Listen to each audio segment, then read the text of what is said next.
Hello besties, ఎలా ఉన్నారు? బాగానే ఉన్నారు అనుకుంటున్నాను.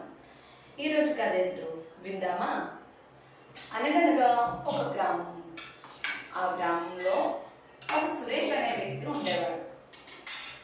ఆయన ఎవరితో మాట్లాడుకుంటా తన పని ఏదో తనే చూసుకుంటూ ఉండేవాడు. ఒకరోజు ఆ గ్రామంలో ఒక దొంగతనం జరిగింది. అందరూ ఈ దొంగతనం ఎలా జరిగింది, ఎవరు చేశారు అని మాట్లాడుకుంటూ ఉండేవారు.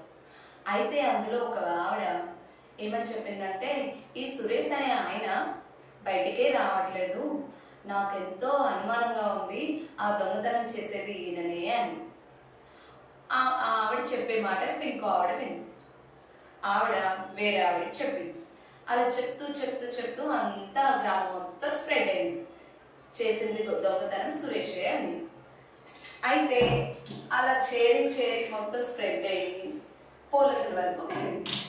పోలీసులు వచ్చి వెంటనే సురేష్ని అరెస్ట్ చేస్తారు.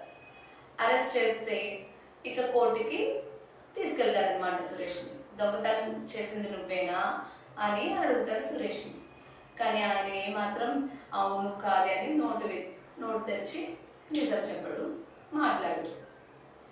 అయితే ఇదంతా ఎవరి ద్వారా తెలుసుకున్నారో అని తెలుసుకొని ఆ గ్రామంలో ఉండే ఆవిడనే తీసుకొని వస్తారు. ఈ దొంగతనం చేసింది ఈయననే, సాక్ష్యంగా నేనే వచ్చానని చెప్పి ఆవిడ చెప్తుంది.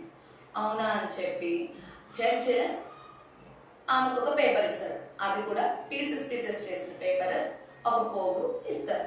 జడ్జ్ ఏం చెప్తారంటే, అమ్మా నేను ముక్కలు చేసిన ఈ కాగితం ముక్కలని ఒక చెట్టు దగ్గర పెట్టి రేపు పొద్దున్న నేను ఎలా అయితే ఇచ్చానో తిరిగి అదే విధంగా తీసుకొచ్చి నాకు ఇవ్వు అని చెప్తారు. సరే సార్ అని చెప్పి ఆ మొత్తం నుండి వెళ్ళిపోతుంది. సరే అని చెప్పి రేపు వాయిదా వేస్తారు, మళ్ళీ వస్తుంది. జడ్జి గారు అడుగుతారు, నేను ఇచ్చిన నీకు కాగితం ముక్కలు ఏవమ్మా అని అడుగుతారు.